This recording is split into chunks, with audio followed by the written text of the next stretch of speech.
আসসালামু আলাইকুম। ২০২৫ শিক্ষাবর্ষের ৬ষ্ঠ শ্রেণীর ইংলিশ গ্রামার অ্যান্ড কম্পোজিশনের ইউনিট 6 এর লেসন 5 নিয়ে আজকে আমরা আলোচনা করব। ইউনিট 6 এর নাম হচ্ছে সেন্টেন্স আর লেসন 5 এর নাম হচ্ছে ইম্পারেটিভ সেন্টেন্স। তোমরা দেখো ডানে দেওয়া আছে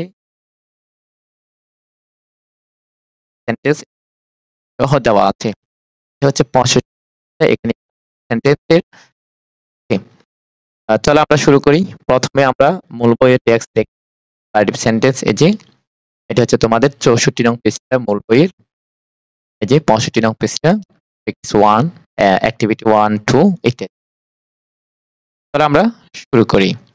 এখানে প্রথমে বলা হয়েছে রিড দ্য টেক্সট, পাঠটি পড়ো and answer the question below it. নিচের প্রশ্নগুলোর উত্তর করো।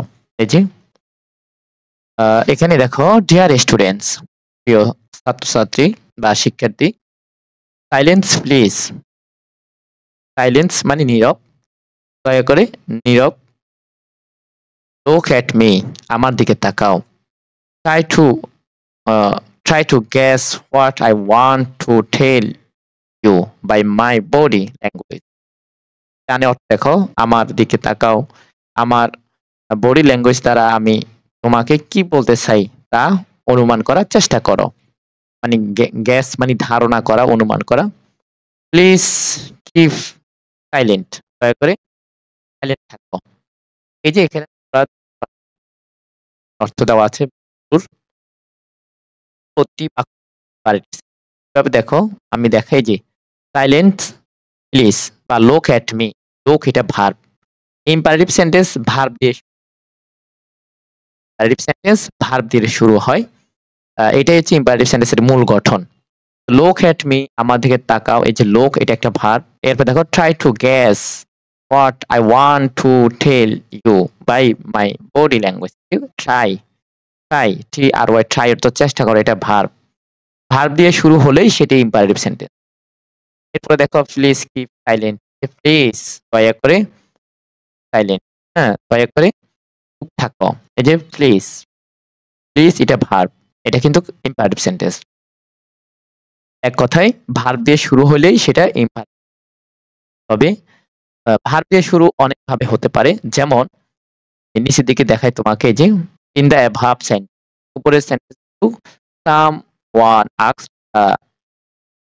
Two do something. এই যে কেউ তো শ্রোতাকে কিছু বলতে বলে।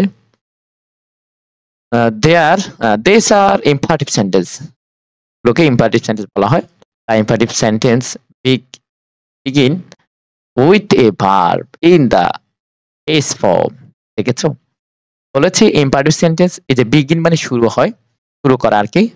ইম্পারেটিভ সেন্টেন্স শুরু করে বা শুরু হয় উইথ এ ভার্ব, একটা ভার্ব দিয়ে। একটা ভার্ব দিয়ে ইম্পারেটিভ সেন্টেন্স শুরু হয়। ইন দ্য বেস ফর্ম, ভার্বের বেস ফর্ম। ভার্বের বেস ফর্ম বলতে ভার্ব 1, ভার্ব 1, ভার্ব 2, ভার্ব 3, অর্থাৎ ডু, ডিড, ডান। হ্যাঁ, গো, ওয়েন্ট, গান, ড্রিঙ্ক, ড্র্যাঙ্ক, ড্রাঙ্ক, এই তিনটা রূপ থাকে। দেখো negative using imperative, you need to begin the sentence with don't and then use the verb। অর্থাৎ এই যে তৈরি করতে, নেগেটিভ সেন্টেন্স তৈরি করতে ব্যবহার করা হয় ইম্পারেটিভে কি ব্যবহার করা হয় দেখো, ডোন্ট। ডোন্ট ডোন্ট দিয়ে বাক্যের মানে ডোন্ট বাক্যের শুরুতে থাকে, আর সে ডোন্ট দিয়ে তৈরি করা হয় ইম্পারেটিভ সেন্টেন্স কি। এরপরে যদি ইফ এই যে লেখা আছে if the sentence is for request, যদি বাক্যটি রিকোয়েস্টের জন্য, অনুরোধের জন্য ব্যবহার হয়, তখন মানে অনুরোধ বানাতে বাক্যটি হয়, তখন হবে ইউজ। এই যে ইউজ মানে ব্যবহার হবে প্লিজ, তখন প্লিজ ব্যবহার হয়। At the beginning or in the end with a comma. অর্থাৎ যদি কোনো বাক্যকে অনুরোধ করতে বোঝায়, সেখানে প্লিজ ব্যবহার হবে, বাক্যের শুরুতে প্লিজ থাকবে। এরপরে দেখো imperative sentence are use to give command, instruction, advice or make. আমাকে বোঝাচ্ছে এই যে দেখো, এখানে তোমরা বাক্যগুলো দেখো তাহলে বুঝতে পারবে। এখানে বলা হয়েছে লুক এট মি, আমার দিকে তাকাও। এটা হচ্ছে ভার্ব প্লাস অবজেক্ট, এখানে ভার্ব দিয়ে শুরু হয়েছে। এটা হচ্ছে প্লিজ কিপ সাইলেন্ট, মানে দয়া করে অনুরোধ বোঝাচ্ছে, দয়া করে তোমরা চুপ থাকো, এই যে এই জন্য প্লিজ ব্যবহার করা হয়েছে। পরে এখানে দেখো এই যে don't enter inside until they asked you to do that and don't loss, এই যে ডোন্ট লস, ডোন্ট এন্টার মানে প্রবেশ করো না, হারে ফেলিও না, এই যে ডোন্ট। তো কি বুঝলাম আমরা, ইম্পারেটিভ সেন্টেন্স দিয়ে শুরু হয়, আর don't plus verb plus object পারে, মানে ডোন্ট দিয়ে শুরু হতে পারে, প্লিজ দিয়ে শুরু হতে পারে, আর হচ্ছে সাধারণ ভার্ব দিয়ে শুরু হতে পারে। ভার্বগুলো কিন্তু বেস ফর্ম হবে, মানে ভার্ব ওয়ান। এবার আসে আমরা 65 নং পৃষ্ঠায় দেখি, এখানে কিছু অ্যাক্টিভিটি দেওয়া হয়েছে, কার্যকলাপ মানে কর্মকাণ্ড বা কাজ আর কি। Here is a Recep for making or অর্থাৎ ওরসালাইন, এখানে ওরসালাইন তৈরির রেসিপি দেওয়া হলো। এই যে নিচে ওরসালাইন রেসিপি দেওয়া হলো। Each sentence needs a verb at the beginning. এই যে অর্থ দেখো ডানে আছে, প্রতিটি বাক্যের শুরুতে একটি ভার্ব প্রয়োজন। Choose them from the verb given in the box and write them in the blank space। অর্থাৎ বাক্সে দেওয়া ক্রিয়াপদ থেকে সেগুলো বেছে নাও এবং খালি জায়গায় লিখো। এ ক্লিন জাস, হ্যাঁ আমরা এ ক্লিন জাস অর্থাৎ একটি পরিষ্কার জগ, জাস মানে জগ আর কি, পরিষ্কার জগ। তাহলে আমরা বলতে পারি একটি পরিষ্কার জগ নাও। এই যে টেক এ ক্লিন জগ, হ্যাঁ ক্লিন জগ আর কি, টেক এ ক্লিন জগ, এই যে এখানে টেক দিতে পারি, মানে একটা পরিষ্কার জগ নাও।